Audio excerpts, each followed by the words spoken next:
NRI Bharat की team पहुंची Kanpur. NRI Bharat अपना खास प्रोग्राम लेके आया है। कुछ काम किया क्या? देखिए संपादक अक्षांश चतुर्वेदी के साथ ये रिपोर्ट।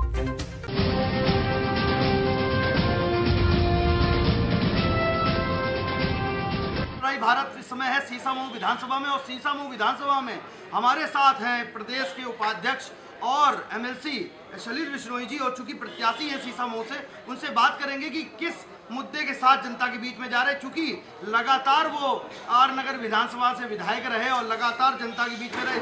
इस बार सीसामऊ विधानसभा में वो आए हैं और बहुत जम के चुनाव लड़ रहे हैं। उसी के साथ एक अपना स्लोगन भी है, क्योंकि कार्यक्रम हम लोग का स्टार्ट करेंगे क्योंकि कुछ काम किया क्यों लेकर के काम हो रहा है कि इस विधानसभा में क्या क्या काम हुए हैं। तो हमारा स्लोगन है, नेताओं की वादों की बिसात पर खेल अभी जारी है, चुनावी आशाओं की दहलीज पर निराशा का तमाशा अभी जारी है, लेकिन बाकी अभी सच, जिसे दिखाएंगे न्यूज रियल इंडिया में। सलील जी, बहुत बहुत स्वागत है आपका एनआरआई भारत पे। क्या कहना चाहेंगे, किन मुद्दों के साथ आप जनता के बीच में जा रहे हैं? मुद्दों की बात यह है कि सीसामऊ विधानसभा में 25 सालों से एक ही परिवार का कब्जा है, और उन 25 सालों में एक भी ऐसा काम नहीं हुआ है कि जिसको उल्लेखनीय काम कहा जा सके। सीसामऊ विधानसभा में कोई प्रगति नहीं हुई, तो हमारी पार्टी ने ये निर्णय लिया है कि सीसामऊ की सीट को चुनौती मानकर लड़ा जाएगा, और इस बार हम सीसामऊ के कीचड़ में कमल खिलाएंगे। क्योंकि लगातार देखा जा रहा है, क्योंकि उत्तर प्रदेश में अगर जाति समीकरण की बात किया जाए तो मुस्लिम वोटर के तहत कई बार यहाँ पर इरफान सोलंकी कई बार यहाँ पर जीतते आए हैं। तो आप कैसे उन वोटरों को अपने पक्ष में लाएंगे, इस बारे में दर्शकों को जरा बताएं। देखिए, हम कोई तुष्टीकरण करने नहीं जा रहे। हमारी पार्टी जात पात धर्म में उस पर विश्वास नहीं करती है। हम अपने काम के आधार पर, हम 15 साल विधायक रहे हैं, हमने आर नगर और जंडलगंज में विकास कार्य कराए हैं। जो पड़ोस की कॉन्स्टिट्यूंसी है, लोगों को मालूम है कि हम विकास कराते हैं। तो लोगों का अगर विश्वास हमारे ऊपर होगा और पार्टी की नीतियों पर, मोदी जी के, योगी जी द्वारा किए गए जन कल्याणकारी योजनाओं पे, तो वो हमें वोट देंगे। लगातार आप उत्तर प्रदेश की राजनीति में सक्रिय रहते हैं, पर इस बार सीसामऊ विधानसभा पे जोर ज्यादा दिया जा रहा है, उसमें एक्सपेरिमेंट भी किया गया। तो सबसे बड़ी बात क्या निकल के आ रही है कि सबसे बड़ा मुद्दा क्या दिखाई दिया? क्योंकि सीसामऊ में आप पहली बार जाके लड़ रहे हैं, तो क्या दिखाई दिया कि किन चीजों से वो सामने वाली जो विपक्ष है वो हार जाएगा? देखिए, सीसामऊ में 25 सालों से ये हुआ कि बहुसंख्यक आबादी के साथ सौतेलापन का व्यवहार हुआ। जो कुछ भी हमारे विधायक जी ने काम किया वो अपने स्वधर्मी लोगों के साथ में किया।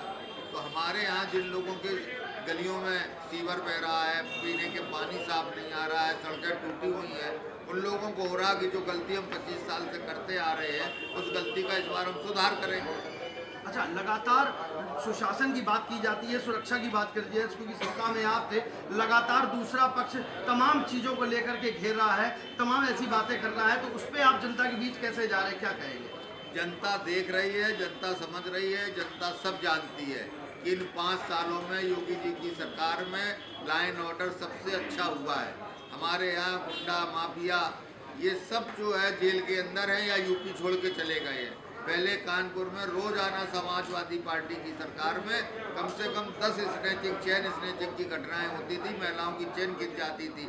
इधर 5 साल में योगी जी के शासन के बाद घटनाओं में बहुत कमी आई है, अपराध की दर घटी है, पूरी जनता चैन सुख से रह रही है, 24 घंटे बिजली मिल रही है, हर तरह का चैन अमन है। जनता चैन अमन चाहती है।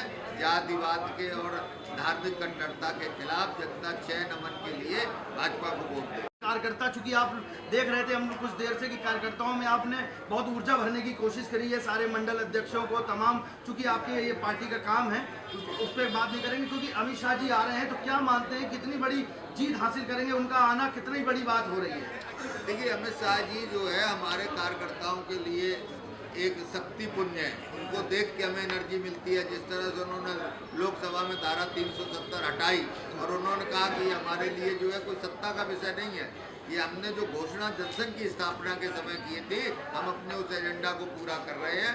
तो ऐसे लौह पुरुष हमारे बीच में जब कल होंगे तो हमारे कार्यकर्ताओं को एनर्जी मिलेगी, ऊर्जा मिलेगी, जिससे हमारा गति और बढ़ जाएगी, जीत का हमारा परसेंटेज और बढ़ जाएगा सीसामऊ।